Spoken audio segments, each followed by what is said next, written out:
welcome to the podcast that buffs your Hearthstone game. This is Velen's Chosen. Not all who wander are lost.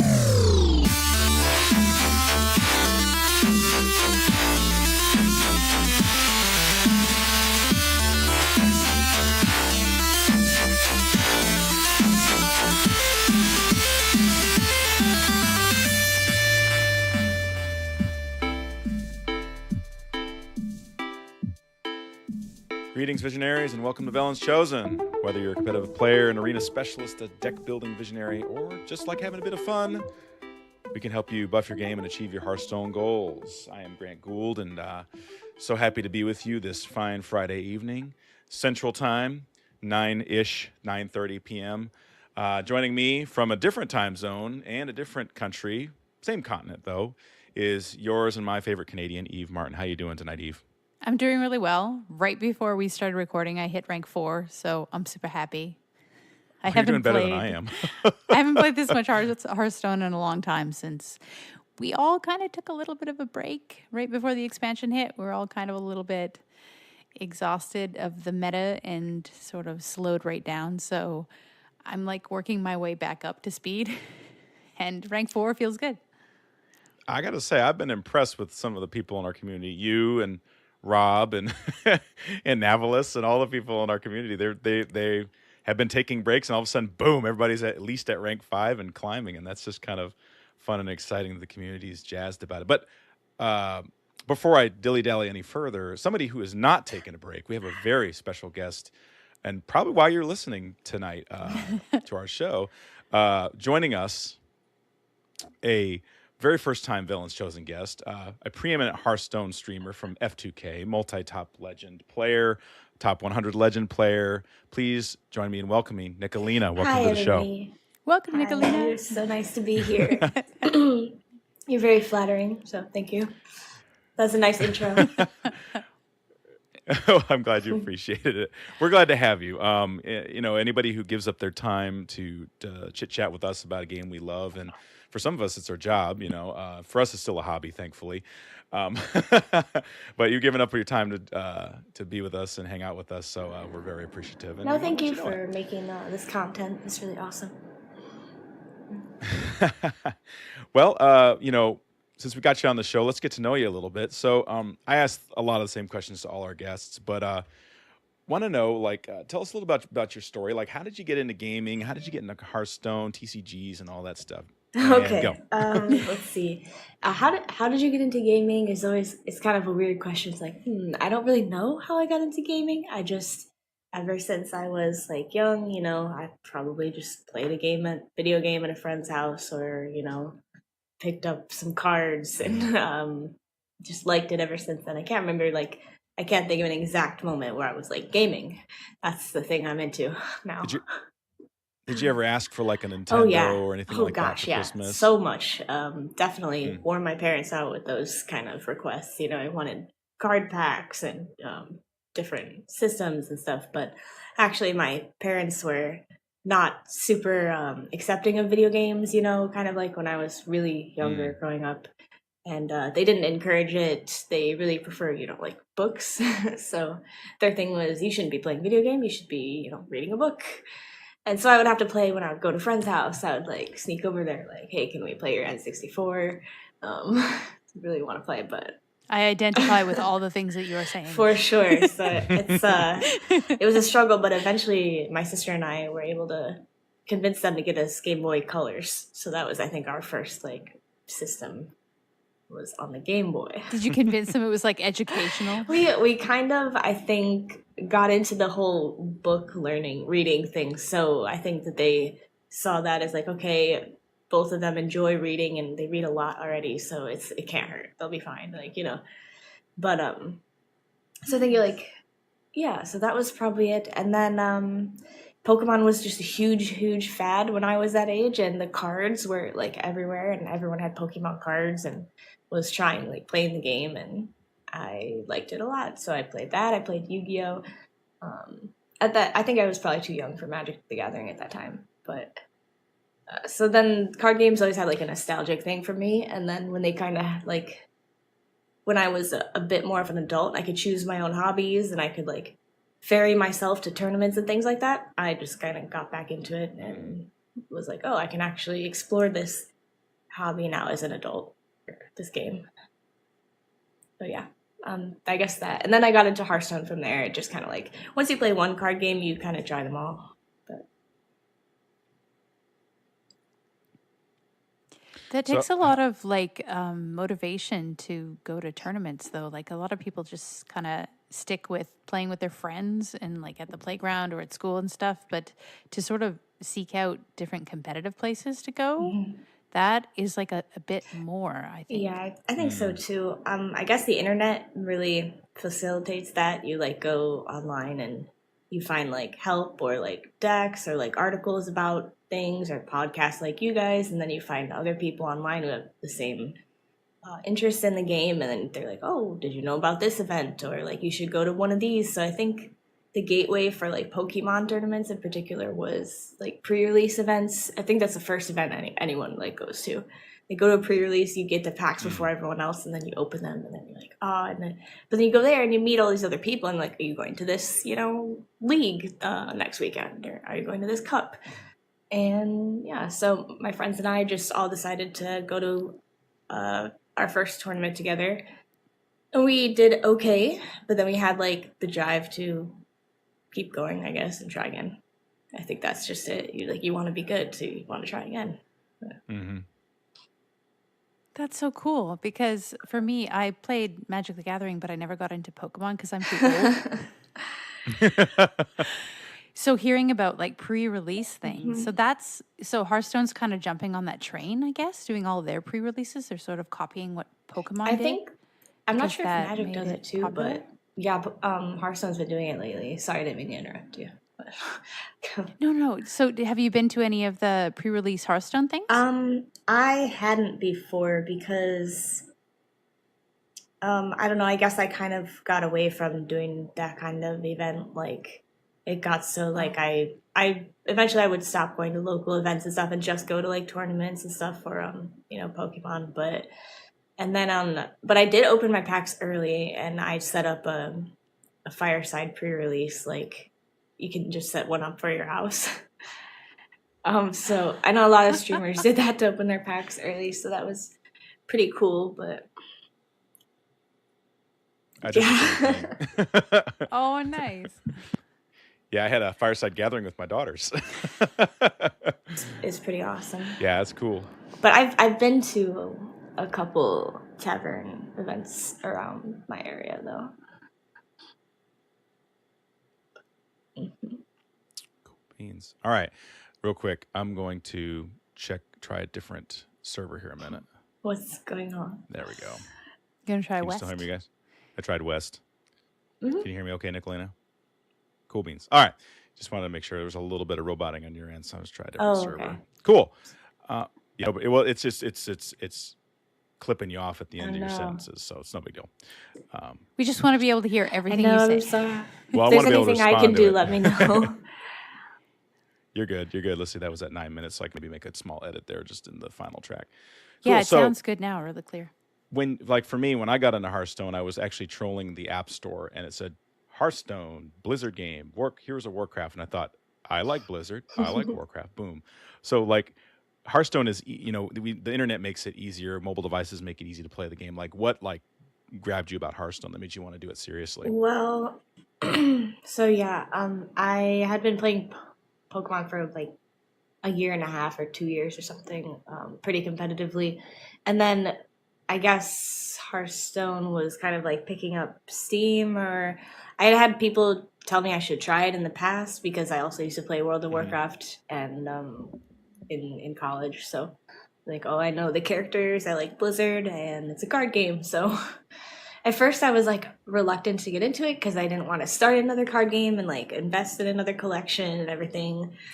But then my friends like wore me down and were like, no, you really need to try it. It's a great game, blah, blah, blah. So then I did. And we ended up going to a Tavern Hero tournament. And that was like my first experience competitively in the game. And I ended up Mhm. winning that day. It was like a 65 Oh my person gosh. tournament, and I was Wow. like, hang on, I'm having like a cough today. I don't know why. So I'm trying to mute my mic and cough really quick. Like allergies or something. But It's all good. No yeah, worries. so then I had won a couple tournaments of Pokemon, but I was like, I would say like I was like a decent player. I wasn't like winning like huge events, but I would win like, you know, your mid-tier events sometimes. So I was like, ooh, I like this Mhm. game. I could win here sometimes, you know. But and it was really fun, and I liked everyone that I met there, and everyone was super nice and supportive, and like the finals was super fun. Everybody cheering on their whoever they want to win. And so it seemed like the community was nice. And yeah, I'm trying to think of. I feel Yeah. like that's so important. Like the community that surrounds a Mhm. game is so important to keep people playing it for longer. So you've had like a couple different communities you've been in. Mhm. Do you think that Hearthstone really is kind of different in that the people do seem to be very supportive I and think friendly? generally, yes. Oh, if I had to compare the two, I definitely think Hearthstone is more open and accepting and yeah, just kind of friendly in general. But something that going back to your original question, which I guess I kind of didn't really answer. I liked definitely I like playing paper cards. It's okay, but I definitely like the online aspect of it and the Mm. portable aspect. Yeah, like you said, you can play it on your phone wherever you are. You can't exactly bring like your whole deck and setup and whatnot to play on the bus. It just doesn't really work. So I really do like that. Carry all your Right, boxes. it's a lot of Yeah. equipment for sure. Right. You start getting into like cartage and like logistics Right, just to go play a game, and it's a it's lot of setup and yeah. time. Your mat and your dice and Hmm. your counters Oh, but and then the your fun part, at yep, least, is all the though that you things. do get to have those accessories. Like you have like Yeah. dice It's true. box You and can get like some swag. colorful dice and counters and everything, and sleeves. But Yeah, that's true. When I played Magic, it was like who has the oh yeah, swankiest sleeves and who's got the play mats and all that stuff. right. And And you can imagine with that Yeah, stuff's Pokemon, always there's Hearthstone pretty doesn't focus sweet. on have that. like Hearthstone's Mm. got like Hmm. t-shirts. We need more merch for Hearthstone. I Right. would own a lot more Hearthstone agree. themed stuff if I could. And Yeah. not brown. Right, Please. right. Please stop giving us I brown know. things. Yeah. You know, I never, that's something I never see is you see people with Pokemon Hmm. stuff. I mean, because Pokemon's kind of Yeah. mainstream, you know, and you never see Hearthstone stuff. Like Blizzard had their 75% off sale, you know, Hmm. that they do every so many months. And I was like, ooh, and they had like a picture of, was it Ava, the girl that's kind of like the girl in the Hearthstone videos in the tavern The Oh, little I'm not playing. sure girl? her name. And I was like, oh, it might be Ava or whatever her name is, but you Yeah. guys know what I'm talking about. Yeah. And like there was a poster of him like, oh, I think I want that. And I thought, if I hang that in my office at work, everybody's gonna be like, "Who's that? What's this? What's?" And I thought to myself, I don't want to feel that way. Oh. Sad Yeah. day. Oh, Grant. That is sad. It's You talked it's yourself okay. out of it. I still might get it though. Although, like that's as a teacher, when you have a picture of like a kid on a Yeah, I poster in hear your you. office, it's just Oh kind of yeah. So we'll just some conversations are best just left never Oh had. jeez. so Oh dear. so so you that's pretty cool that you got, I mean your story sounds similar to a lot of us like hey you can carry 1,000 card collection in your pocket, that's great, game's fun, it's whimsical. What got you into streaming those, you know, I mean you're streaming for F2K, you have a good following, and what got you into that? I guess also just like over time, it's like an overtime kind of thing. I started streaming Pokemon. They have an online client as well, Hmm. and Hmm. I did that because I was also like a writer for a website, and I guess it was just kind of like the next general step in content creation. And in the Hmm. community, there really was like no streamers of the game almost at all. Pokemon doesn't have a streaming like presence on Twitch. It still doesn't really, but there are a lot more now. But yeah, so Right, I just right. and I'm also I went to art school. I have a degree in photographic and electronic media. I like cameras. I like, Mm. Photoshop. I like making stuff on the computer. So it's just kind of, I like making videos. It was always kind of like a natural thing to explore for me, I guess. And so I did a couple Pokemon streams, but it wasn't like something I did like a ton of because I was also in school and all that. And then when I went to the tournament, I mentioned the tavern here before, at the end of it, people were like, oh, do you stream? And I was like, no, I'm not. Like, I have before, but I'm not a streamer or anything. Like, oh, you should try streaming Hearthstone. I bet, like, some people would watch you, you know? And I was like, oh, you think? I would watch you. Yeah, I would basically, find like, you. I would watch you. And I was like, oh, well, that's interesting. I don't know, maybe I'll, like, look into it. Went on to Twitch, because even though I had streamed Pokemon, I didn't really explore Twitch. I didn't really get into other games or like looking around on it too much. I was just kind of like, click go, let's go. And then I went and looked at other streamers that stream Hearthstone and realized there are a lot of them. So like true. a lot of content to There are a lot of to them. look at.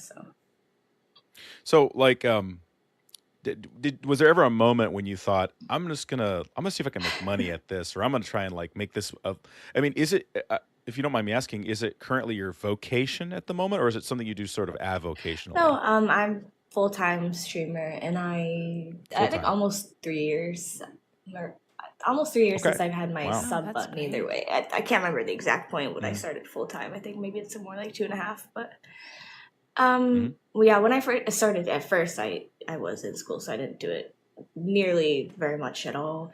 And then after I graduated, I got a job in my field, and then decided I didn't like that job, and I wanted to play more Hearthstone.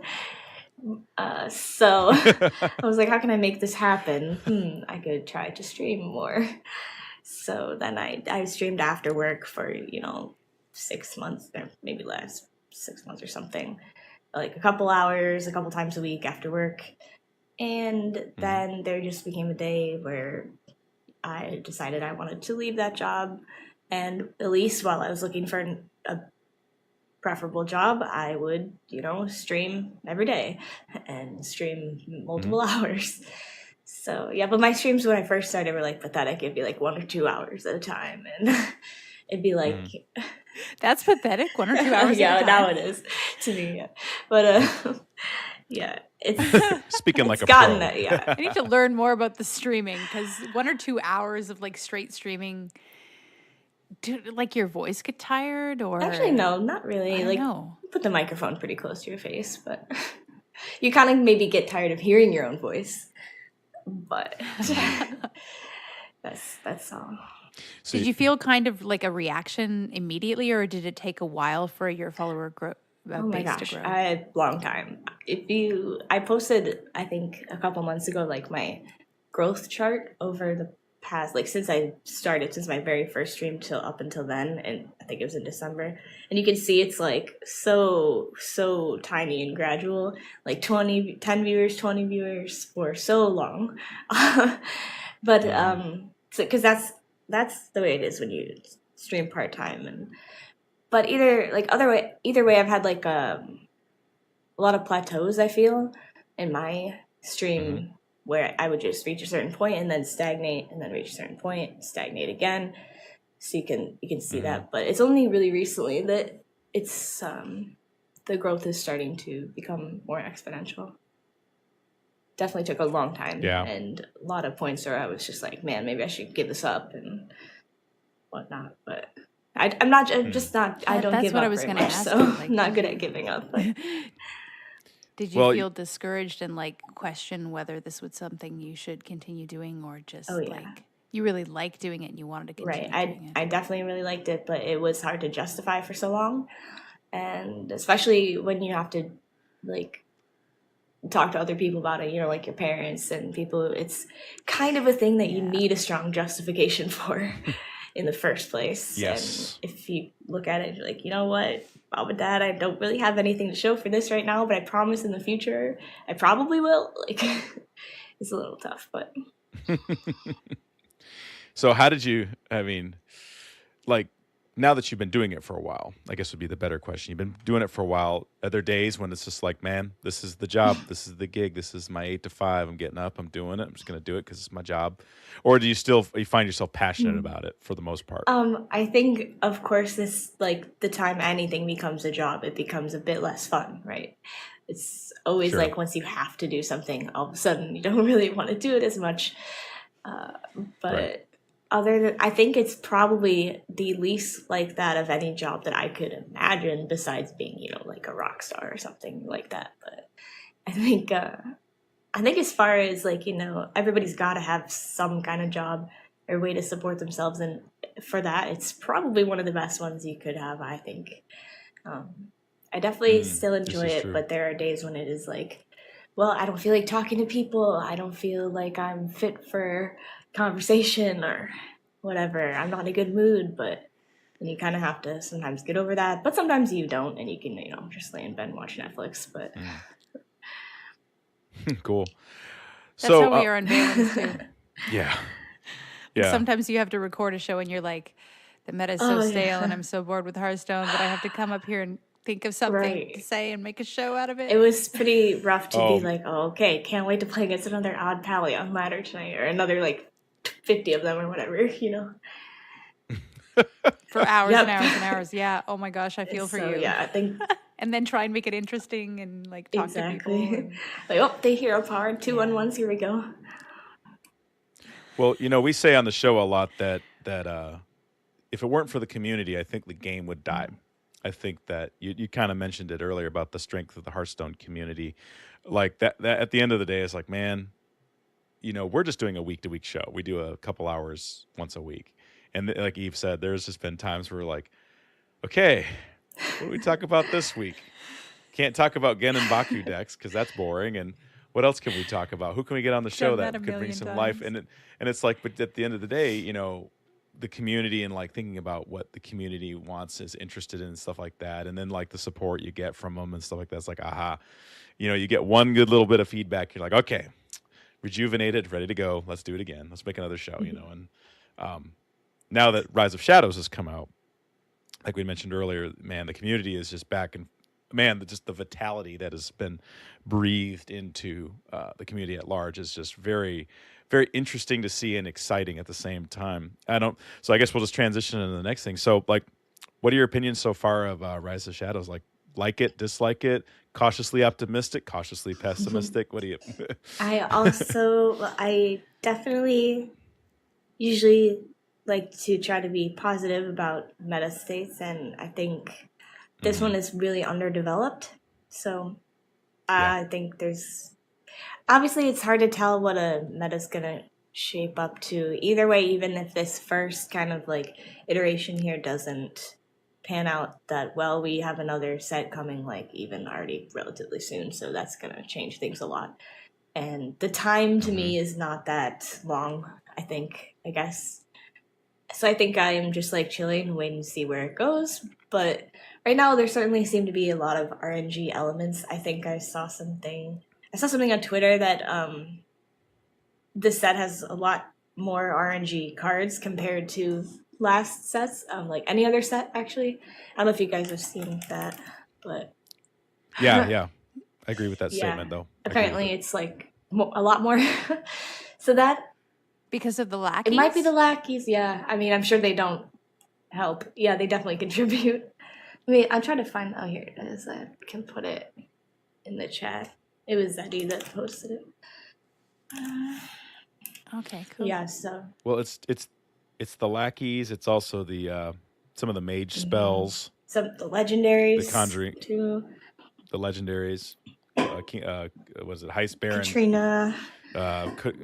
Yeah, Rafam. yeah, all that stuff. Yeah, Rogue has a bunch of like discover mechanics and like give them random cards from other people's classes and things like that. So that's definitely in there. Right. So So for like you as a streamer, I would think almost that random stuff in Hearthstone would be preferable because then like every game is different and every game is unexpected. But then as like a pro, not as good because random crazy things happen that you can't really deal with and prepare for, and it could like make you lose a game when you feel like you had it in the Right. bag. I think you're right in that random stuff makes for awesome clips. Like that's where you get all the good clips for sure.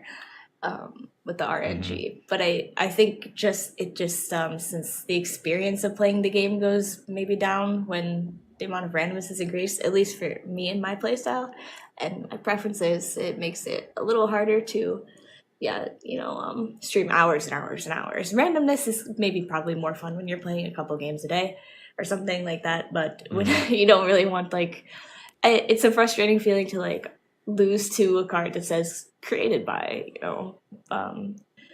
henchman burglar or whatever, and you're like, oh, okay. Yeah. But because you just can't That's my play jam. around, like the henchman burglar is so rough in particular because it's a spell from any class, and you can't play around. You can't be playing around every card, obviously. So it's like arena at that point, different. So now I need to ask, what is your preferable play style? Control, aggro, mid-range, combo? I think like control or combo probably. I don't really usually do aggro. I used to like mid-range, but maybe it's just because we haven't had any really like good mid-range decks in a while that I kind of haven't played that in a while, that style. I mean, I avoided mid-runner, but that was also more like aggro, so. But people called it mid, I don't know. Felt aggro to me. But yeah, I play aggro because you can't avoid it, right? I don't know. I try to play everything, honestly, but I think I'm not quite as good at aggro. I trade too much, so yeah. That's a control thing. Yeah. But exactly. Yeah. Breaking that habit of like trading and value trading is really, really hard. It's so good though. You need the value. It gives you such a happy feeling. It'd be a great T-shirt. You might be a control player if and then like the top 10. Well, I reasons. think the control players are the ones too that, like, this might be typecasting, but get more upset about the RNG effects than other people. Possibly. Because they have such like a toolkit of all the, I'm going to deal with this, I'm going to deal with that, I've got that covered, I've got that covered. And then if you throw a wrench in, it's like, no, how dare you? I like to have a plan, and I like that plan to be able to be adaptable, of course. Those are my favorite decks that have something they can do in almost any situation. The worst feeling is, playing a matchup where I don't like polarized matchups, so I try not to play decks that are too polarized if I can avoid it. Right. I don't like to start a game knowing that I have like a 20% chance to win or whatever. 30%. Yeah, that feels bad. Good. It feels real bad. I like to feel like I can win at any point. But I agree with you 100% there. I like playing decks that I know I can I have a chance. Just knowing you have a chance makes the loss feel better because you're like, well, I could have done this, or maybe I could have played better. Right. That you can teach yourself or whatever. But with those matchups, where you're like, oh no, I'm not going to win this one. It's no fun, and as a by streamer, turn it's not 2. fun either because you're like, you try to be positive for your chat, like, oh yeah, we have an out here, like we could get this and this, but it's really like, no, we don't, like we can't do anything, and sorry guys, but We're gonna die. Sorry, y'all, we ain't going to win this one. For sure. So, just because we're on the subject of Rise of Shadows, some of our community wanted to know, what is your favorite deck? And you talked about control, but what's your favorite deck and what's your favorite card that has come out so far? From Rise of Shadows, favorite deck and favorite card. Yeah. Does it have to be Rise of Shadows? It doesn't have to be. We could Because do Rise both. of Shadows is also relatively new, and you might not have like a super favorite one yet. So if you can't think of one, then just think of your favorite. Well, I know I said I hate RNG, but Thief Rogue is pretty fun. Playing as it, not playing against it. But yeah, so I did have fun playing some Thief Rogue. And I also really I played, I think 2 days ago on stream, because I didn't stream yesterday, the Chef Nomi Priest. If you guys have seen that deck. Oh, that deck is really fun. Yeah, I've seen it. I haven't seen it played, but I know about it. I played I've been it for wondering a if that's any good good. 5 hours and didn't really get tired of it. So, yeah. Really? I need your deck. You need to send me your deck. It's pretty fun and actually pretty good. I did a lot of climbing with it too. So in Legend, you did I climbed from I think I was over rank 1,000 to top 400. Yeah, Oh, dang. it went so Wow. well. I was surprised. That I was is like, I'm gonna legit. meme around with this Nomi deck because Nomi was one of my like pre-packaged, pre-release golden legendaries, and I hadn't tried it yet. Which means you Oh. get Yes. golden fire crease elementals Right. out of it? And you get three times because you play 2 Seance, and so like you play 3 Nomi in a game a lot of the time. Oh man, that sounds Oh. super Definitely. fun. And when they come back, they're Mhm. still golden. Oh, that's awesome. That just makes me Tasty. Yeah, happy. but the deck was good. I was like, I'm Tasty winning games golden. here. This is sweet. Well, that's what I'm saying. Like, man, that's like it sounds like a I meme know. deck, but if you're winning, is it A meme deck you know, that or is- wins is the best deck for sure. Yes, I could not agree more. That's awesome. Chef Nomi Priest, folks, you heard it here. You need to try that. People are asking me, what deck should I craft? What deck should I craft? I've been getting more buzz on my BattleNet account, like about what should I play? Can you help me play this? And I'm like, why are you asking me? You know, but Sweet. but I basically say like the stuff like Thief Rogue or Tempo Rogue, as some people call it. Plus, Token Druid's just good right now. And Yeah. I think Warrior's pretty darn solid. We'll get into Warrior in a little bit. So been seeing you a lot in the WSOE news. You've been competitive and been playing, and just talk about that a little bit. Like, how'd you get invited to that, and what was it like, and just kind of the stream of consciousness. What was All right. talk about Okay. WSOE? WSOE stream conscious. So the first one, they reached out to me and they did not like say why or anything. They just said like, "Oh, we heard that you're one of the top players in Hearthstone, and we're doing our first Hearthstone tournament, and would you be interested in playing?" And then I messaged other people like, "Is this a real thing?" Or some of us thought it was like a scam. I guess we didn't know if it was legit. Yeah. That's Yeah. legit. Because we'd never heard of Questioning, yeah. WSOE before, right? Because it was their first Hearthstone thing. So, Mhm. but then we all decided it was legit and to go. But they didn't tell us what the criteria was. Obviously, they were doing a female tournament, but I'm pretty sure that I heard that they went based on HCT points. So they looked for the women that had earned the most HCT points over a certain amount of time, or I guess not sure if our careers probably, but. So yeah, that's how I heard that they selected people. But then I think there were some also spots they had to fill, so some people got pulled in that way. But and then for the experience of it, it was a really cool experience. It was nice. They flew us out there, and it was a much bigger production than I think any of us expected. Yeah, I saw some The pictures. production value was pretty crazy, and that was definitely overwhelming because I've obviously been to tournaments before, but it was not really like anything I'd been to. It was more like it was very, very intense. We were on a stage and there was smoke and there was cameras in our face while we were playing, and there was like a lot going on, and it was a cool experience though. So, but Did it feel like it affected your game? Like all this, venue stuff going on around you. Was it hard to focus for on the me, play? for sure. And I think the worst part was like in actually 2 out of my 3 matches, I was stopped in the middle of a mulligan where we had like queued up the game, started the mulligan, and we were told to like start over. So that to me was the part that was kind of frustrating. And sometimes like during the game, the camera guy would come up to me and be like, tell me I need to move or like I need to do something. So I think that part of it was like it was definitely more focused on the production than the competitive part of it. But Interesting. which I think made it a little difficult. But I think so I think players that were maybe a little bit more used to that, I think that Gia and Cora dealt with that exceptionally well. They're kind of used to having the whole like fanfare going on and whatnot. But interesting, yeah, because if I'm not mistaken, in the first tournament they won too, right? Gia was first won, and Cora Cora was second, yeah. And I saw them. I felt like I was like, gosh, they're just so comfortable with like in the camera, and that's something that I need to like get used to too, if I'm gonna continue competing, because it's definitely nerve wracking. It feels like a lot of pressure. Well, there's a whole lot of difference between being on camera in the comfort of your own Oh yeah, domain and then like being in a venue where like you feel like, exposed and like you don't know what to expect right. per People, se. I I mean, feel like that's people would be like, "Oh, you're a streamer, you're on camera all the time," but it's like, nah, it's not really the same. But when I'm on camera on stream, it sometimes like it feels like I'm just at home. It's not that big right. of a deal, but yeah. But it was really cool, and but also the timing was bad because of the nerfs, and all the preparation was Yes. kind of The useless. door. Yeah.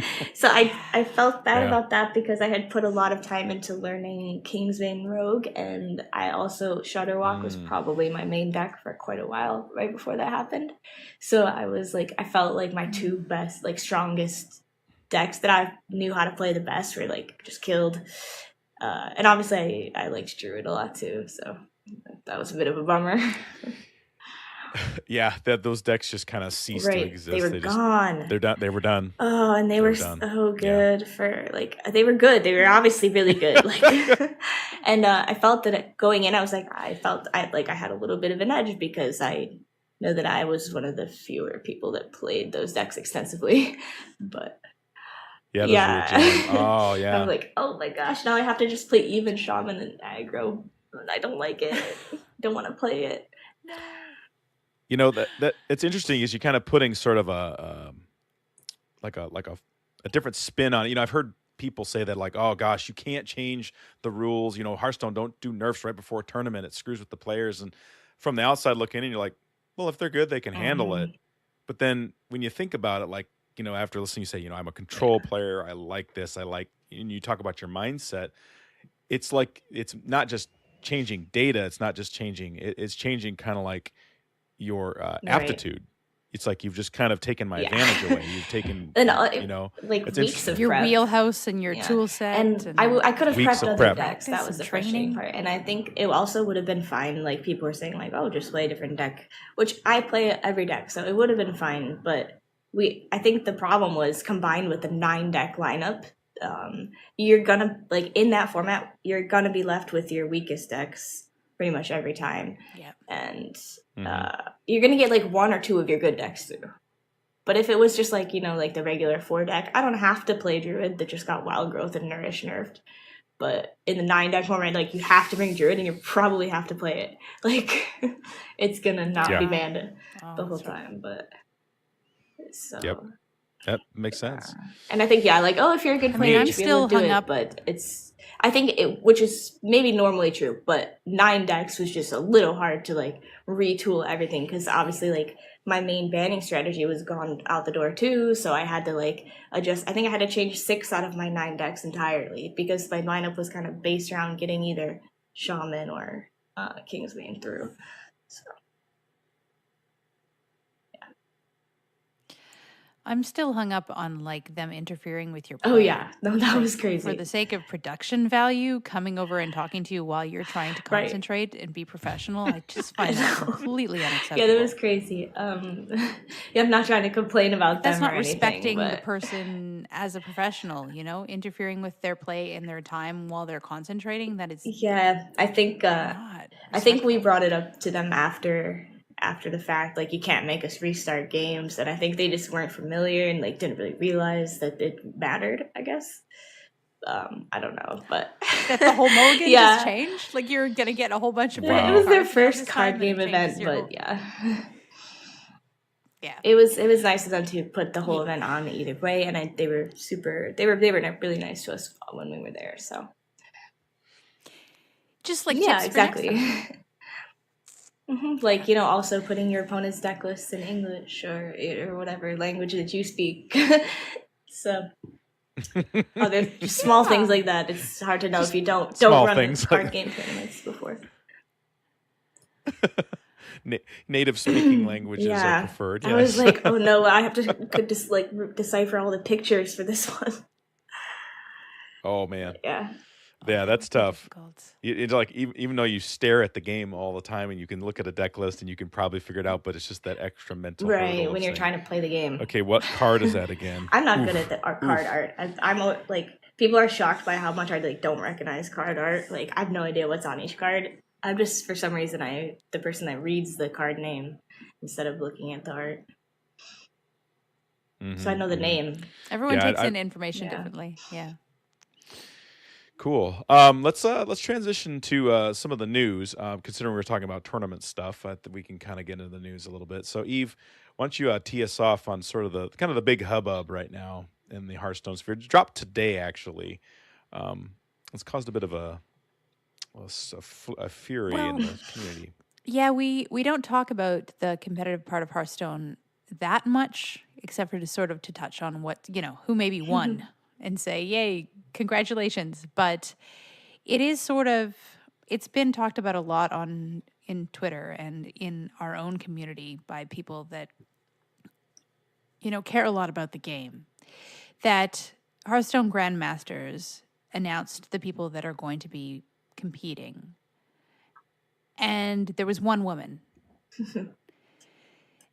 And the kind of criteria for how they choose who goes to Hearthstone Grandmasters was so vague that it sort of made a big conversation start to happen about, okay, so what are the criteria? And if it's not just points, and it's also personality and what you contribute to the Hearthstone community and how much money you make and all of these other things, why is there only one woman representing Hearthstone in the Hearthstone Grandmasters? Because I can think of a whole bunch of very huge in the community, very well known and respected and having big impact women. So that's kind of the conversation that I'm getting. And then of course the comeback of, if it is just professional points, and it isn't. Yeah. I think that's where when I tweeted my tweet or whatever, I was kind of surprised at how much people were mad about it. I was like, wait, what? And I didn't really expect it to be such a big or a controversial statement, I guess. But I should have, but I didn't. Yeah, so well, maybe that's where Hearthstone was. They didn't realize this is going to be such a big controversial thing when they did it. But yeah. Cora put something up that actually was a quote of right off of Blizzard's website, which says, their criteria. Players will be invited to join Hearthstone Grandmasters, yada, yada, based on criteria including lifetime earnings, points earned during HCT 2018, seasonal points leaders, and then contributions to the Hearthstone community and more. Yeah. The vaguest possible thing you could say. And which is basically we're going to pick and choose more? Based on our decision. We're just going to choose people is what it kind of sounds like. And then if that is the actual criteria, so why only one woman? Think, and I realized kind of later after some of the hubbub that I think most people didn't really remember that. And I was I was not sure why everyone was saying oh no, it's just the best 16 from each region. I was like, but that's not what they said. If that was the case, it's the top 16 point earners. That's who it is. Then okay, that's indisputable. That's something that you can't say no, this should be different. But yeah, they I've been thinking the whole time waiting for the announcement this is gonna be.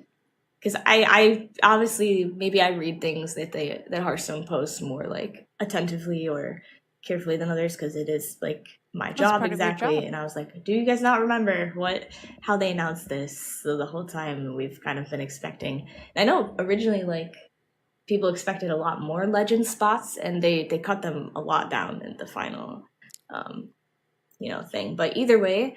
Mm-hmm. Even if you go and read all the players' bios, it says top points earner, top dollar earner, but it definitely seems random across the board. It's some people earned their prize money outside of HCT and some were top in their country, but maybe not in the region. So it's not consistent, and some people are in there seemingly for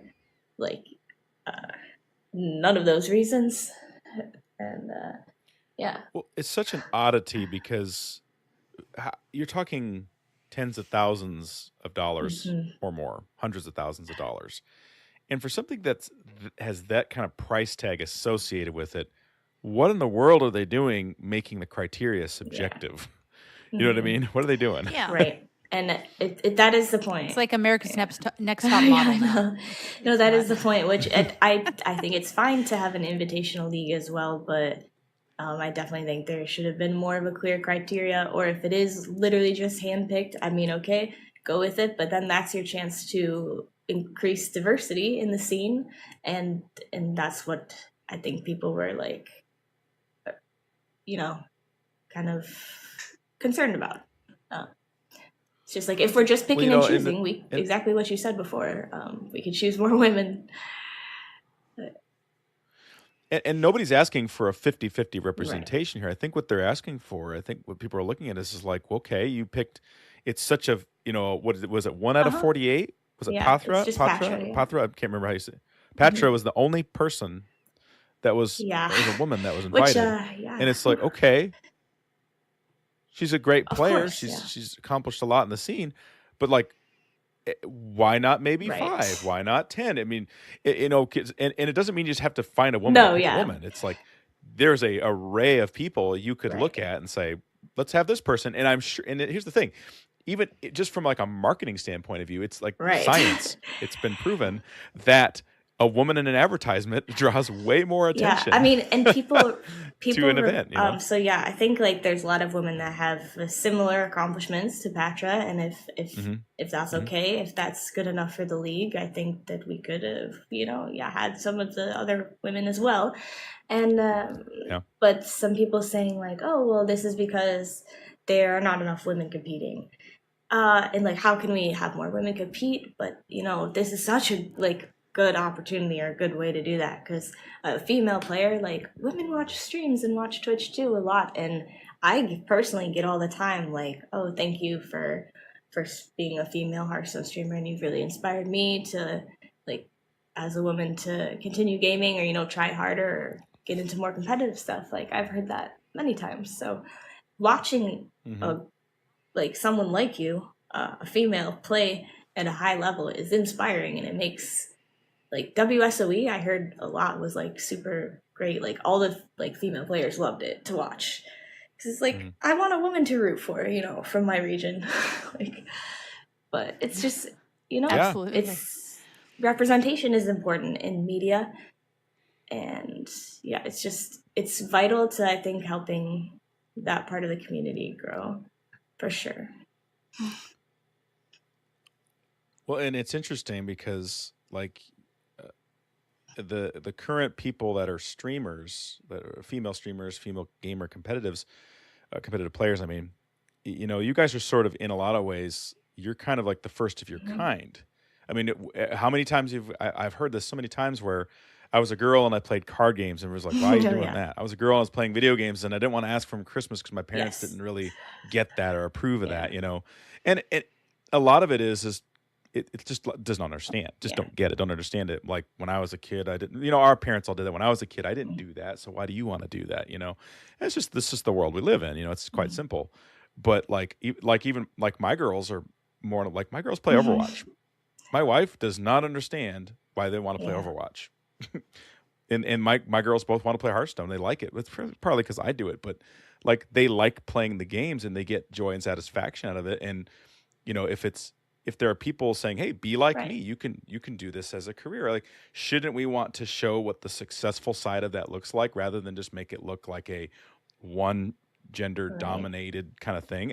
And certainly in a competitive sense, we want to make sure that, the best people are represented.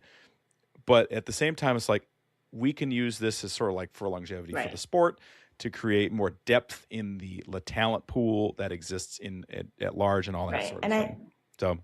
Well, I think if they were clear and they said, this is exactly our criteria, and no woman happened to be in that criteria, then fine. Like, I would have accepted that. Me too. Sure. It is what it is, and women just have to, like, work their way towards that, and that's fine.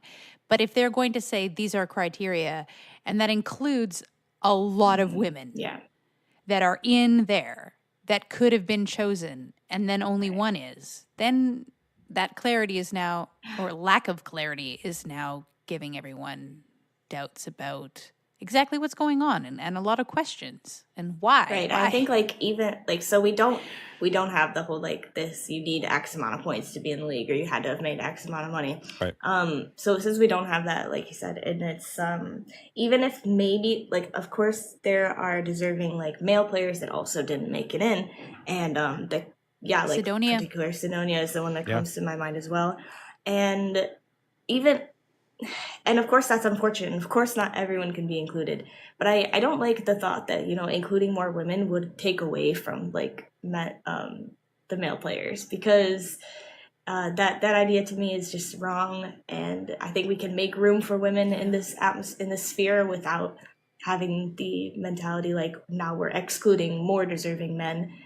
And like we just briefly touched on, it's been hard for women in gaming, and generationally growing up we were discouraged from playing games, and it is hard for us to get into this kind of community, because although the Hearthstone community is really nice and welcoming, it still takes a lot of like perseverance and courage and all that to be taken seriously. And you have to like really push through those days where it feels like everyone's like against you and you have to keep going, and that's a huge commitment. And of course, like not a lot of women like are passionate enough to want to take that step. Like I might get harassed, or I might get whatever, or like they have one bad experience and that's enough to turn them off from the game or something like that. And so Sure. since we have had these barriers to the being in the community, we need to be lifted up a little bit more, and we need to show people that this is normal and it's okay. And the problem is hard to fix from the bottom up, and I think it needs to kind of like be changed from the higher level down. And we need to have like more examples of great female players like Patra, it's great that she's in it, but yeah, I think it's tough when you see only one woman. It's like, well, maybe women can't do this, or aren't a part of this. Right. It sends I think an unintentional message, is my guess, is like, well, I guess, this isn't really a woman's thing, look, I mean, because that there's going to be some parent or some person out there that's going to say and go, well, see, there you go. It's not a thing, I mean, and that while people can sit there and go logically go, well, no, that doesn't make any sense, yada, yada, the message is still sent, and it's still, sometimes you just got to say something for people to believe it, whether or not it's true. You know what I mean? So that's what I'm saying. Including it's so women, much, even if they have maybe a bit less accomplishments than the other men in the league, is not like a bad thing. That's all I think too. Yeah. Yeah. It's the impression that you give. Like my daughter, I remember when Hillary was running to be president, she said, she's allowed to do that? And my mind was blown. I was like, cry. I've been raising my daughter this entire time, and how could that come out of her mouth when I've tried to show her that like women can do literally anything? And it's just everything that she's bombarded with growing up is giving her these impressions without anyone actually saying it to her, without anyone saying a woman can't run for president. She just got that impression. So kind of all of these things of how many women are visible in different parts of life gives the impression to children that they can or can't go for certain things because all they see is constantly men. And it's also an aspect is like, so I think so many people are assuming that there are just no women that could be included because they didn't include women. Like, you just don't know these women. They weren't good enough. But like, it's like, no, these women exist and they play the game, and you just don't know about them because they're not included in things like this. And so yeah, that's a frustrating problem as well. So. I just naturally gravitate to the strong women in the sphere. Like I follow on Twitter and on social media and all these different things, all of the women that pop up because that encourages me. And I mean, I think that men do the same thing.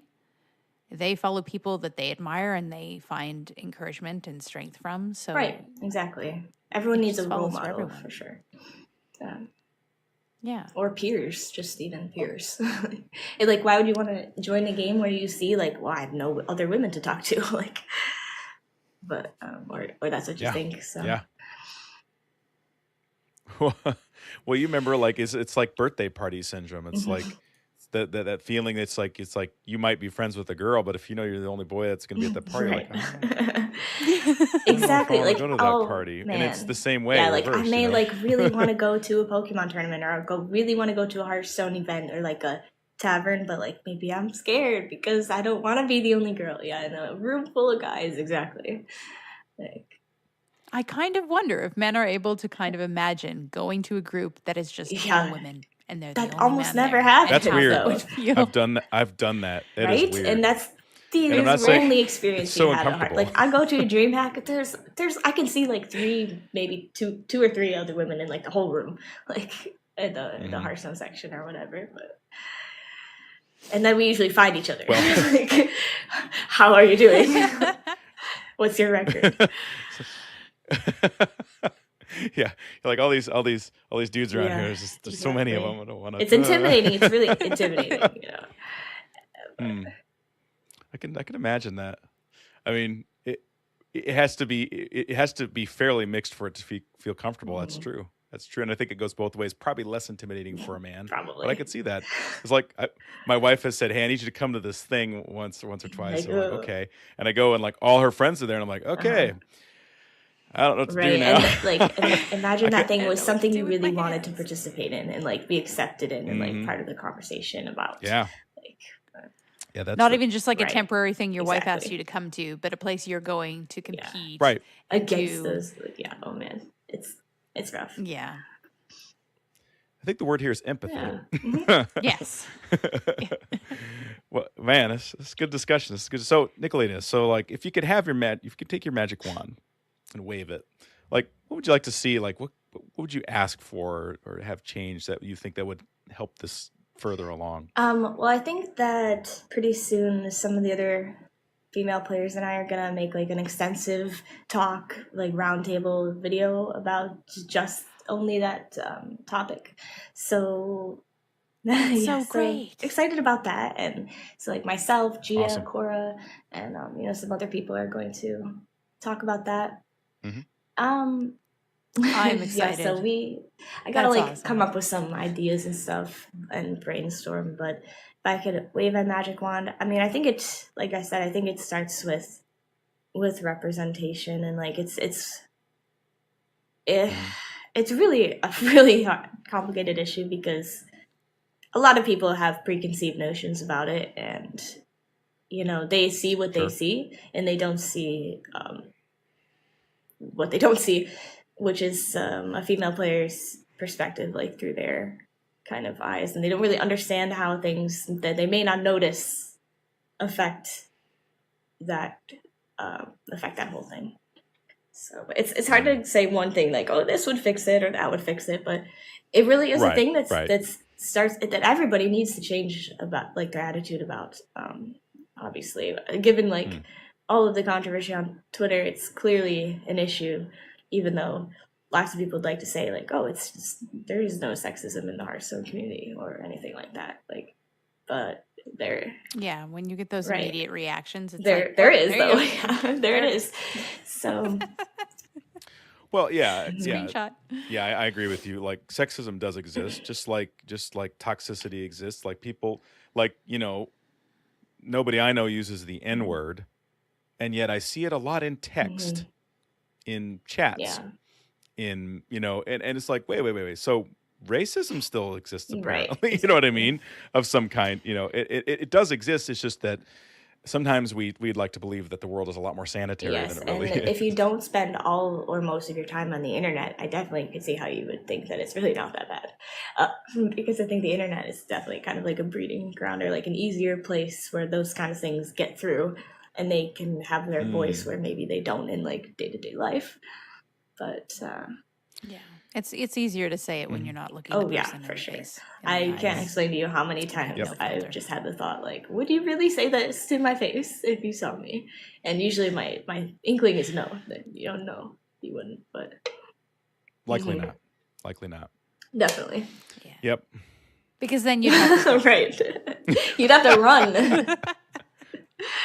It's a run. There you go. I like it. I like it a lot. Cool. Man, that's a great discussion. I don't want to leave it too fast, but I think we got to progress on to some of the other stuff in the show, man. So yeah, let's lighten it up a little. We've gotten Yes, pretty heavy. definitely A bit heavy, serious yeah. topic, and it's tough to talk about. So it's nice that you guys kind of touched on it a bit. So. So, Eve, was there anything else in the news that we need to touch on, or we can get into the deck of the week? Well, if what do people you think? don't know about it, Ignoble Garden. What the heck is Ignoble Garden, Eve? I don't even know what that is. Well, Noble Garden is like World of Warcraft's version of Easter. It has a lot of things about it that are very similar to Easter, Easter eggs and bunnies and collectible things. So Ignoble Garden would be like the evil version of it for the evil people in Hearthstone. So in Warcraft, is it called Noble Garden? Yep. Okay. So just for Hearthstone, just because of Rise of Shadows, they called it Ignoble Garden. Yep. Roger that. Okay. So Dr. Boom is taking over the tavern. If you log in between now and I think it's April 22nd, you get 2 golden Meccano egg cards and 2 Boomsday Project card packs. Nice. So if you haven't logged in, why? What are you doing? Log I like in. the golden eggs because Get the rewards. I know I said my favorite deck so far has been Nomi Priest, but I really like Mech Paladin too.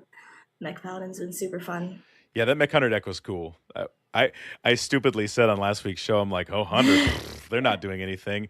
And then Navalis was kind enough to point out this Mech Hunter thing, and I was like, Mech Hunter? Oh, Do yeah. tell. And I typed it in, and I went and played it, and that's when everybody was playing Warrior. I'm yeah. like, oh, I just like 8 Warriors alive. I It was did the awesome. same with the. I think the Paladin's more fun, but it's not as good. But it's True. But yeah. But you'll get golden 8/8 Robosaurs out of them. Not me. I dust my golden cards with impunity. But they're Yeah, no, I commons. kept them. They're I not think- worth are they- dusting, even I if think they they're are rare, golden. aren't they? Are they? Is it Meccano really? eggs Wow. are Yeah. common. Oh, I was shocked. are they really? Oh. Yep. Could So have don't dust them, Grant. Like, seriously. It's not worth Yeah. it. Well, too late. I already pulled the trigger on that. Aw. Well, you know, it's okay. To be fair, you're gonna make fun of me, but I dusted them so that I could get enough dust to make a lucent bark. Okay, lucent bark is... As I wanted to is a try nice that bark. that silliness with the lucent bark, and then I realized it's just bad and standard. It's fun, but it's bad. You just get wrecked by everything. On April 22nd, they're going to be doing a AMA. Oh yeah, Start listing your questions for the developers. Ask your Rise of Shadows questions on the Hearthstone forums and on Reddit. And they're going to get together and they always kind of pick and choose the questions that they want to answer. oh yeah. They're screened. They're screened. So, I wonder how many questions they're going to avoid about when are you going to nerf X card, fill in the blank. Yeah, which just don't waste your ink, Yeah. your typing letters on those kinds of questions because you know they're not going to answer them. Try and think of something that's like vague and neutral enough that they might actually give it a shot. Cool. The brawl was really fun. I enjoyed it. He's going to randomly put these cards in your deck. Bloombot, Death Rattle summon a legendary minion and give it rush. Nice. Roombot, Magnetic Taunt, Death Rattle summon 3 1/1 Boombots. And Doombot, Battle Cry and Death Rattle deal 5 damage to all minions. I liked that one. So the pun is strong with this brawl. And The I puns found are it real. very, very fun and a good way to get all of my quests done. And choose your champion because you can get at least 1 pack reward from Rostacon's Rumble. And then if your champion that you choose continues to win, you can get up to 4 card packs.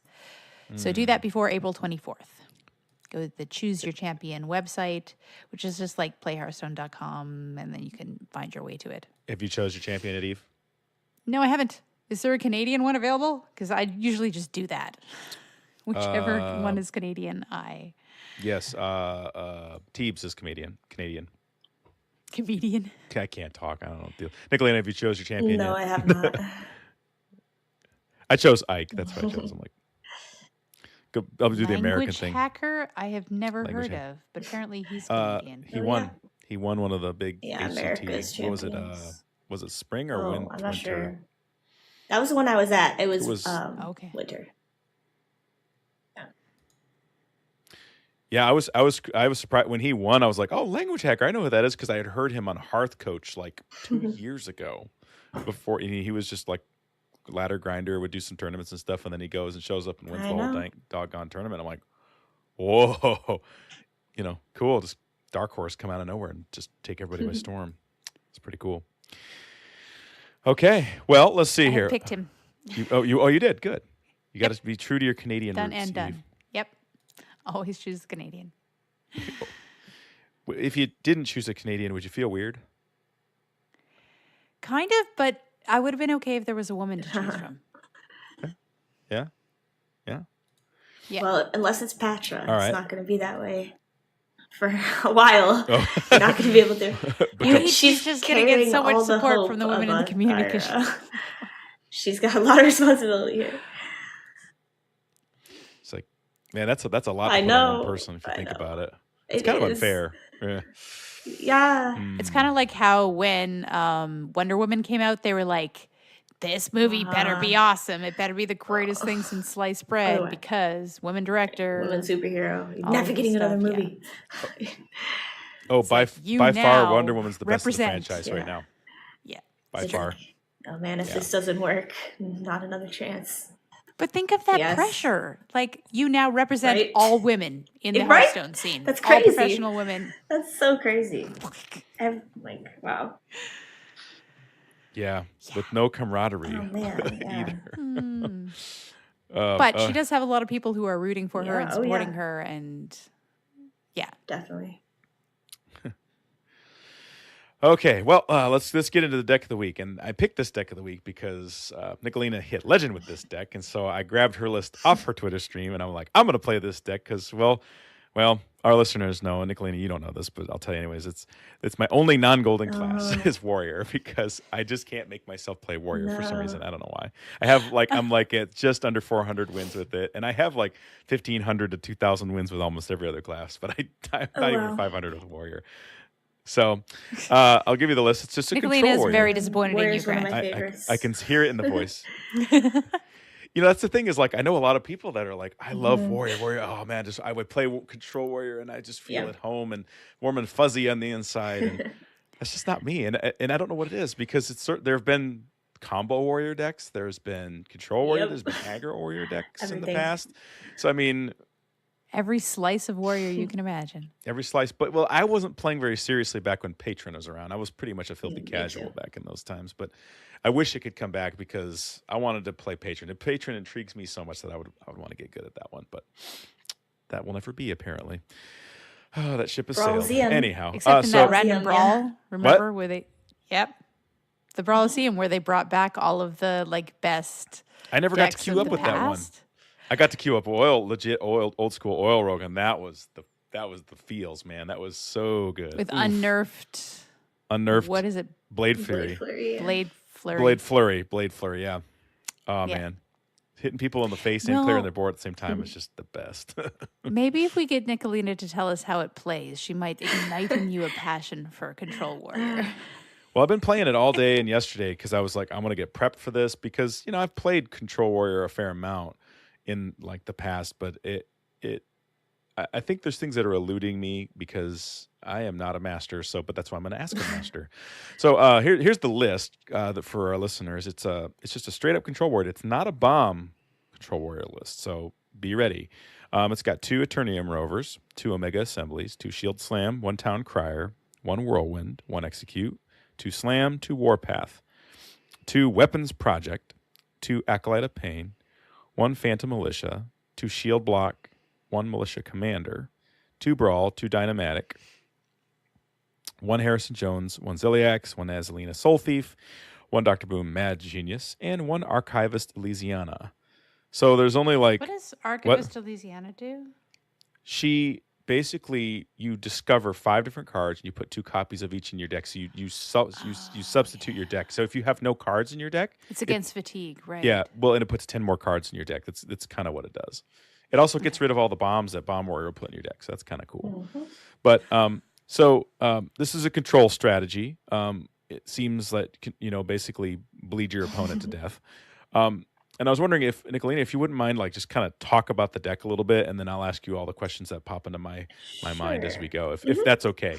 Yeah, well, it's pretty much a just really standard control warrior list. The only like kind Mm-hmm. of the different cards were Whirlwind, the taunt, the 3 mana taunt. I just forgot the name, Mm-hmm. and the Azalina. I mean, Azalina in the past was played in Odd Warrior sometimes, but the Sure. Phantom Militia. But so the Whirlwind and Phantom Militia, Phantom I was, yeah. I had someone I saw on Twitter getting I think like top 10 Asia server, including those cards.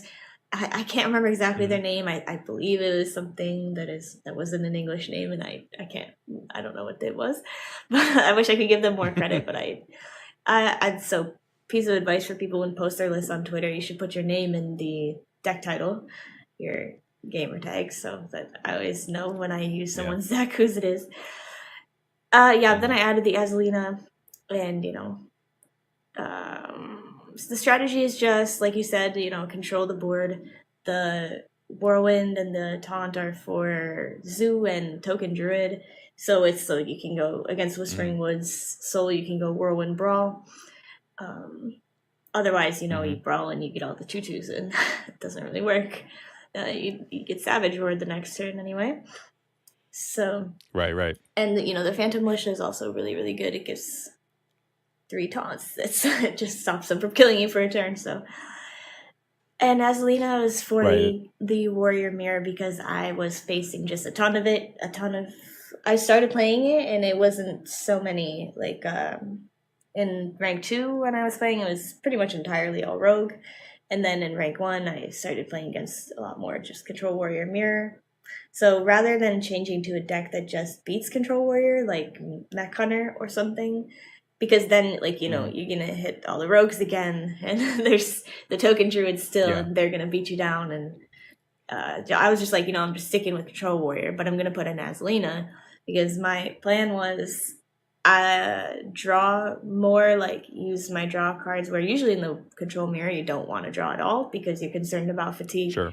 But with Azalina you can draw, and then you end up drawing out your deck first. So you play your Elysiana first, and when you you want them to have more cards in deck than you, and then the next turn you Azalina, hoping by then you've played all of your useful cards and you're left with your brawls and your Warpass, probably the cards you don't use in the Control Mirror, and then you just take their hand with Azalina. You probably get their Elysiana because you wait till they have 1 or 2 cards in deck, which is the turns right before they're going to play theirs.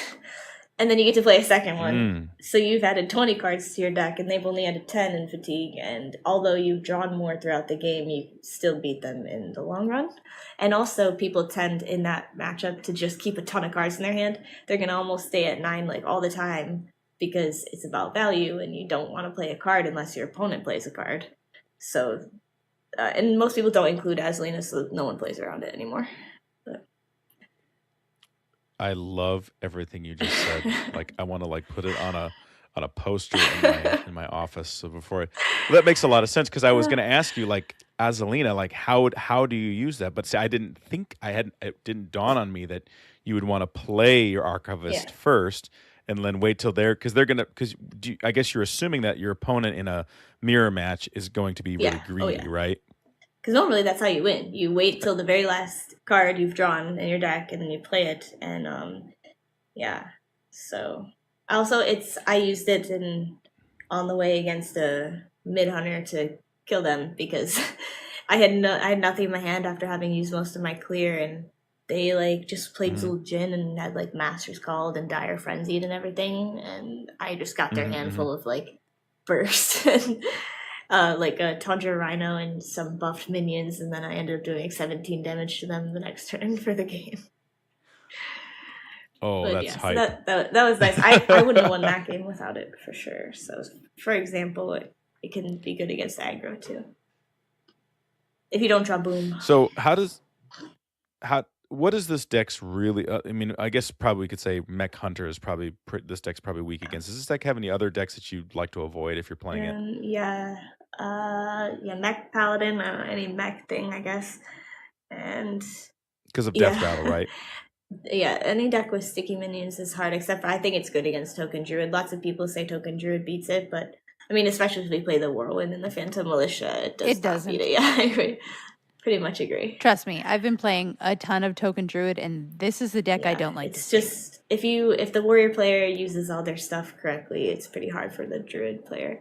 Yeah, And if it's ridiculously yeah. hard. Like you've got Whirlwind and Warpath and Brawl and Dino. 2 Dynamatics and Execute and Slam. Like it's just at some point you just run out of minion creating cards and Yeah. are just like, okay, I've got a whole bunch of buff cards in my hand, but no minions to put Exactly. them on. And I could put like 1 minion out a turn, but that's not going to do much. And they just keep armoring up every turn and getting further and further out of reach. I might as well Exactly. concede. And then if they have boom, all the mechs have rush, and you can't even play another minion. Yep. So, Yep. but I think the way the Yeah. token druid player. I much rather see a bomb Oh deck yeah, it's than fine this against deck, bomb. I trust me. agree too. A bomb is I can beat bomb any day of the week. This though, bomb is another rough matchup for this deck though, because it's kind of like almost a control warrior mirror, but then because they have Doctor Boom, and that's all you need to be a control mirror. And but then they also have 20 damage they put in your deck that you can't avoid drawing. I Right. mean, you can Elysiana, but you can't do it when you have like 15 cards left, because then you'll lose the fatigue. So that matchup is kind of rough. Yeah, because Oh, and Makathun Warrior is also pretty rough. Actually, in the end, I had to take out Azalina and put in Unseen Saboteur because I played against like 3 Makathun Warrior or something. And you can't really beat that unless you can Saboteur and take out like their Whirlwind of their hand or their Inner Rage or something. right, because if you take one of their pieces, they Yeah. can't pull the combo off, and they're basically dead in the they're water, just right? done, so. is Legend just solid with Mekathun? No, that was in rank 1, and I think it was just the people also just trying to beat Warrior Mirrors, so I don't think... Yeah, I think Interesting. Makathun is obviously really good against Warrior, but again, it has the problem against Bomb Warrior. It loses a lot of the anti-aggro cards that regular Control Warrior has, so it's probably just kind of more inconsistent, but it just auto-wins the Warrior, Control Warrior mirror. So why do you like this deck better, or maybe you don't, but I'm just going to assume you like this deck better than Bomb Warrior. Why do you prefer this one over Bomb Warrior? I think I like Bomb Warrior. I think it's also fun to play, even though probably people I know people hate it now and everything, but it's not consistent, right? Like having sometimes people draw the bombs and sometimes they don't. You know, I played a bunch of games where I'm like, oh my god, if he just top decks the bomb, I win. You know, like. For hell, just draw the bomb, but then you don't actually have anything else going on. And it loses to aggro a lot more. So I really like my warrior to be able to beat aggro. I think that's like the main strength of a control-oriented warrior. So yeah. Cool. So let's see. It said... So you basically, this Azalina inclusion in here is a tech against a tech. Yeah, and if warrior on ladder, like don't play Elysiana, it's not worth playing. And obviously, I would say those you can take it out. It's not super necessary. It was just useful. And yeah. Did you have any other interesting conclusions that you're like maybe the sub in for that one? You could. Besides, you can always just put like Saboteur? another Execute or Saboteur. I do like the Saboteur. It's pretty good against, like you can cast Myros against Rogue, which is nice, and when they're not planning on it, or a prep that they were going to use for their Edwin or whatever. You can use it against the new Nomi priest.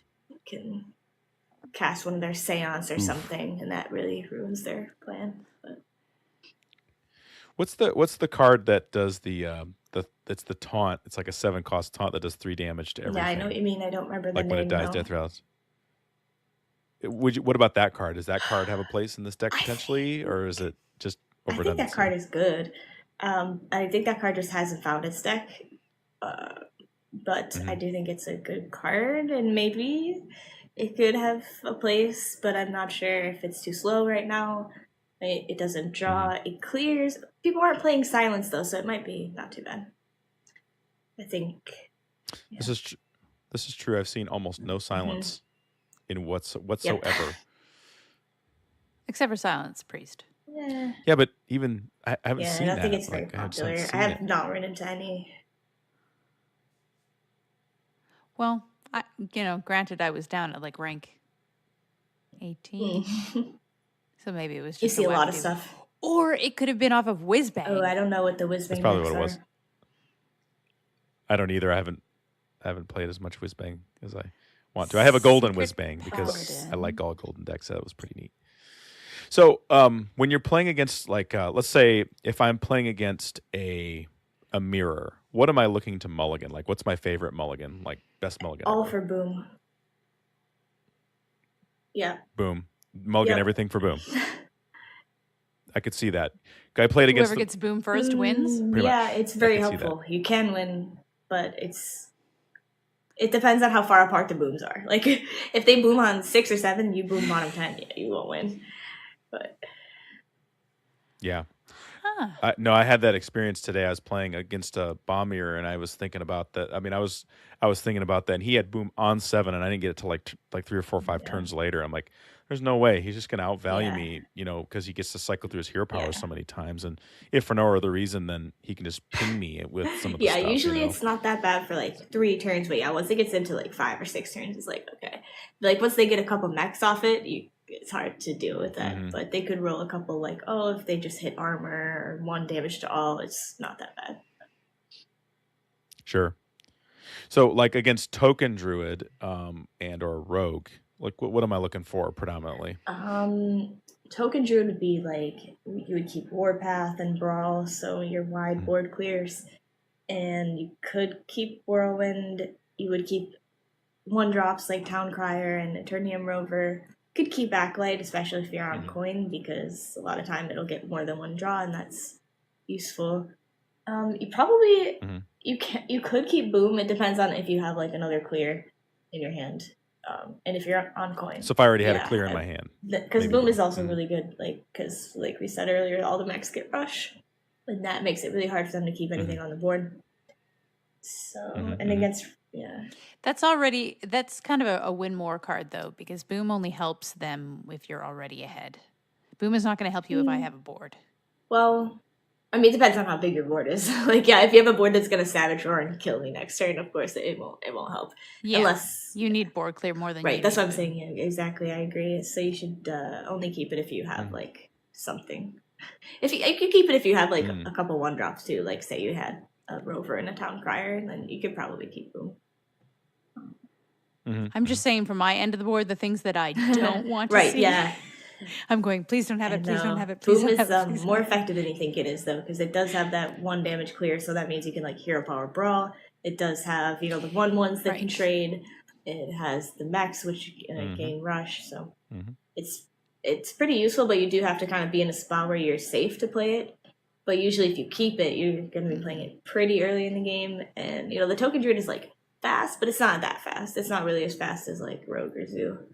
They kind of need to build something on the board before it's too late. But yeah, I could see that. Do you keep basically the same kind of mulligan for Rogue? I think with Rogue I would keep more single target removal, whereas with the token druid I would go keep more wide removal. So like Rogue, you want to keep shield slam and execute because you want to be able to deal with Edwin.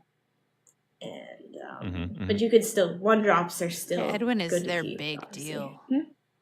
I've seen so many 10/10 so many. Edwins. And that's why I like the No Me Priest a lot too, because it has 2 silence, so it's just like, Edwin, silence it, and back to a 2/2. I'm sorry. It's the best feeling. But yeah, so against Rogue. And Dynomatic I would keep against Rogue, but maybe not against Druid. It depends on what else I would have, but Sure. Yeah, I'm just thinking like general like starting point mulligans because I want to make sure like because some of the stuff you say like okay I thought that okay good I'm in there like other things like really I haven't thought that okay that might be the trick. Yeah, for sure. And cool. Something else I guess you could play instead of Azalina. Did I play an Ooze in that version? I can't remember. Harrison Jones. Harrison Jones. You could have another Ooze if you were playing against tons and tons of Rogue, but okay, so like weapon removal is kind of a big thing. Yeah, I mean, I just didn't I feel like the warrior already kind of beats the crap out of rogue, so it doesn't really need it. But if you just like are struggling against it, or if it's playing like 50% of your meta, it's probably worth it anyway. To just make sure you beat them. I had a rogue or a warrior do a super clever thing to me the other day. I was playing the tempo rogue, and I got Togwaggle out, and I picked the crown that gives you 2 legendary minions on the board, and I picked Deathwing. I was like, oh yeah, Deathwing, you're gonna get beaten up, fool. And the warrior but I had I had Waggle pick out with 1 chart, and the warrior goes, I see what you did there. And so what he did is he broke the pick, put a Deathwing back in my hand, which of course I couldn't play it because then I have to dump my hand, which I didn't want to do. And then he proceeded to shield slam my my other Deathwing. I was like, no. For sure. Oh dude, Yeah. so good. I well played. I'm like, well played. I was just like, I bow to the master on this A one. nice way too is Weapons Project and then Harrison on turn 7 or something to draw 3 and also kill their weapon. But Yeah. Draw 3 that's a fun cards. one. Yeah. That one I was going to ask you if that's something you think about. Yep. And I mean, you could also. Oh, I didn't play Ooze because of the weapons projects, I guess, but because I felt like 3 is enough. But yeah, you could put Ooze. Another thing I just thought of is Super Collider. You could put Super Collider instead of Nicholena.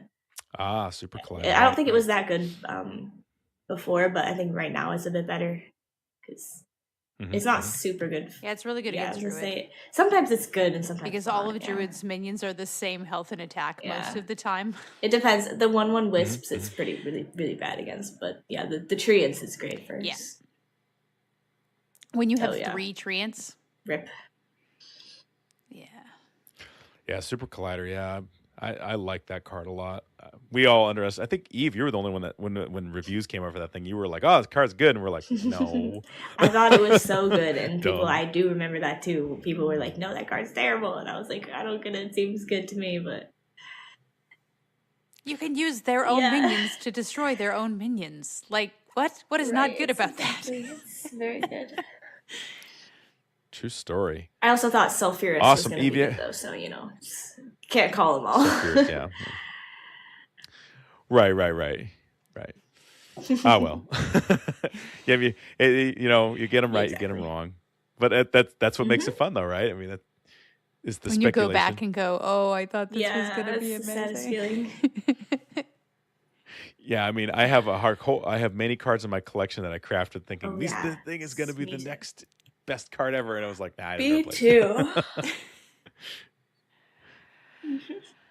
So nowadays it's like, well, you know what? I'm just going to craft it, and I'm just going to take my lumps if it's no good or not. I'm not going to say it's great. I'm not going to be disappointed. It's just it's going to be what's going to be. The cool thing about this expansion, though, is that some of these cards that might not be good now, since they're working in like building the expansions over 3 expansions, like as a theme, it could suddenly be good later, even though it doesn't have quite all the tools to make it usable right now. So that's cool. Well, that's the interesting thing about like when you have a rotation expansion is that everybody thinks about the cards that are coming out, the new stuff, right? But people oftentimes don't think about the cards that are now going to see play because they're not being overshadowed by the stuff that's rotating out, that's rotating out. So it's like there's not just the new set, it's like the new faces, the new faces of the old friends kind of thing, It's like, oh, hey, I remember this card. I mean, how many times have you like been playing a deck and you like, wait, what card is that? You're looking forward and like, oh yeah, that card. What set was that That in? came out in Witchwood at some point. Yeah, everybody's Yeah, super yeah. unclear. Witchwood or Boomsday, what was that? So cool. I think Nicholena said it well at the very beginning that this meta is, what was the word used? Unrealized? Or something like that. It's not all Right. hashed out yet. It's very still in the building stages. We Yeah. have no idea what the real meta is going to look like after all of this stuff sort of shakes out. True story. Well, that's a good note to end this show on, I think. Nicholena, thank you so much. On Control War, yeah. Thank you so much for giving us your time and your expertise and just kind of your thoughts on life and Hearthstone and cards and Just really enjoyed having you on the It's been show. fun. Thanks for the conversation and thanks for inviting me. And yeah, appreciate it. And because you're the guest, as we close the show out, want to tell our listeners where they can find you if they want to look you up on your stream or your Twitter or whatnot. I stream usually at night / early morning, late night, early morning EST at twitch.tv/Nicholena, NICHOLENA. And my Twitter is F2K_Nicholena. So yeah, full-time streamer. So if you Awesome. see me online, just stop by and say hey. Community is pretty nice most of the time. So yeah. And for our streamers, or not streamers, our listeners, like what kind of stream do you tend to run? Like just so they can know what to expect. I try What's it to, like? play high legend games as much as I can. Obviously, can't always control. Some days you win, some days you lose, but I try. Sure. I'm a try hard. That's kind of the kind of stream I try to There you play go. different decks. I try not to make people watch, Control Warrior for more than 2 days in a row. So, for example, I try new things and play all the classes, and I also focus on positivity. Kind of like this show. So. Yeah. Cool beans. Well, I can definitely tell you that you've inspired me to want to play more Control Warrior, because just listening to you talk about how to deal with the fatigue and the matchup and that, I was like, my gears were just spinning at like 100 miles an hour. I was like, oh, Get baby. ready. New life. Get ready Here we to play go. 30+ minute games. That's the only bad part. As a streamer, that's fine. I'm glad you said that. As someone maybe who has other stuff to do, I can see that being a deterrent to playing Control Warrior. I was like, if you're not in a hurry, exactly. I had a game go to the turn timer, which almost never happens. Like, I think it only happened once before in my whole time playing, and no, rank 2 game. What is it? Control, 80 yeah, it's turns? 89. Yeah, 89. it was crazy. Gosh. It was almost over, but yeah. I didn't even realize it either. When it ended, I was like, wait, what just happened? Like, what? Like, oh, wow. You've just been concentrating Yeah, I so didn't hard? even know In I the was close zone. to it, so. That's amazing. So watch a TV show or play a Control Yep. Warrior mirror. That's what you gotta do. Thank goodness I have chat to talk Cool. to during those games. So. That's right. You see, you have that Yeah. diversion. So basically, if people are planning on playing this deck, Oh, expect yeah. long games. Got it. Roger that. Mhm. All right, cool beans. Eve, where can people find you? They can find me on Twitter at LoreMasterEve. Yeah, that's it. Concise tonight, are we? Listen, I'm going to be honest. I'm actually going to try and make a push for Legend. And yes, I have been playing a with lot Druid? of Druid. So that's the most ironic sentence that ever came out of my mouth. Because if you don't know, Nicholena, in the past I have dusted my entire Druid collection because I hated it so much I just wanted the dust from the cards to the commons. Wow. Like every single card that I owned that was Druid, dusted every last one because it made me so angry. So the fact that I'm going for Legend with a Druid deck is just kind of flummoxed to some of our community. Like, Eve, what has happened to you? What's going on? I'm trying to start a hashtag movement around it. Eve hits Legend with Druid because that just would just be a feather in my cap. I know how you feel though. I always tend to avoid like the popular deck. Like I refused to play Hunter like last month. And then the set came out. I was like, oh well, Hunter. Can I play a Hunter deck with this new set? Like why am I playing Hunter now? Now that's bad. Don't want to play it when it's good. I think it was You like a challenge. Right, That's what it is, right? Jade Druid was like the worst ever. I hated that deck with a passion of burning suns. So yeah. But that also means, I'm sorry, but I've turned off my spectate button. So I'm not saying, hey, people be my friend and friend me on battle right now, because if I'm going to go into tryhard mode, I can't have people watching me. It makes me overthink every single move, and it makes me nervous, and it makes me... Yeah, I'm not a pro player, so I need every edge that I can get. And if I know people are watching me, it throws me off my game. So sorry, dudes. I have turned off the spectate button and not accepting any friend requests at the moment. Just going to concentrate and see how high I can get. Well, Socrates said, "Know thyself." So there you go. Auto squelch, that also. Auto squelch. I know myself. I usually don't squelch people because you can usually handle it. But today, like I'd lost a particular few salty games, and there was one dude I was just like, squelch, not putting up with that right now. And I laughed at myself with how I kind of just swatted at the button. I was like, I'm gonna squelch you real quick. So if you want to spectate somebody, you can spectate me. Follow me at Watchman HS on Twitter. And let's see, if you want to friend me in game, it's Watchman #1140. And I have room on my friends list. People have been more chatty lately. Maybe it's because of Rise of Shadows. Maybe it's because I just say they should be more chatty when I get on the show. But yeah, happy to help if I can. Try to not ask me super long-winded questions because 90% of the time I'm on my phone playing. And if you ask me what's good right now and how do I play it, I'm going to be like, Rogue, and leave it there, or Druid or something like that. It's not that I don't want to be chatty, but it sucks to try and play a game and then flip the window back and forth and mistype every other word. So Yeah, if you're on your phone, it's hard. And I would be remiss if I didn't talk about send big shout out and thanks to Jamie S, our official sponsor. Thanks again. Always appreciate your input and your support of the show. Shout out to our good buddy Rob May. He shot us 100 bits on stream. So that's he's a former host. For those of you who may or may not know him, Nicholena, don't know Rob, but Rob is a gentleman and a scholar. Love him to death, miss him sorely sometimes. But he's living life in large in Japan, and he runs a really great podcast for Overwatch called Omnic Lab. So shout out to that show as well. They did an awesome episode about booping the other day that I listened. Booping, which is like when you use your abilities to bounce people backward. Push somebody? Okay. They call it that in Destiny too. Booping. I think that's hilarious. I want to know where it comes from now because it means the same thing in multiple games. And so it was funny to hear Rob and Andres use the word boop like 30 times in a minute. That's just the way. I just thought it was funny. So that's hilarious. Anyways, that does it for our show. Eve, sign us off. Not all who wander are lost. Thanks for listening. Bye. See ya.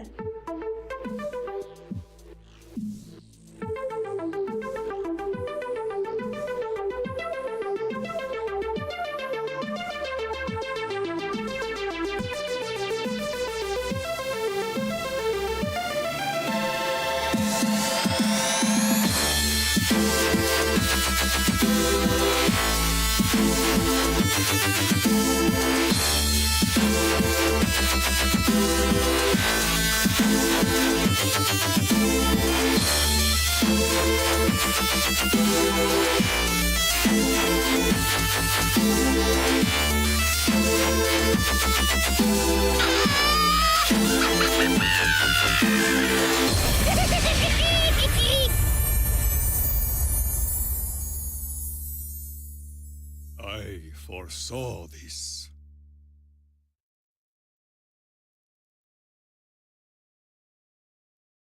Did I miss it?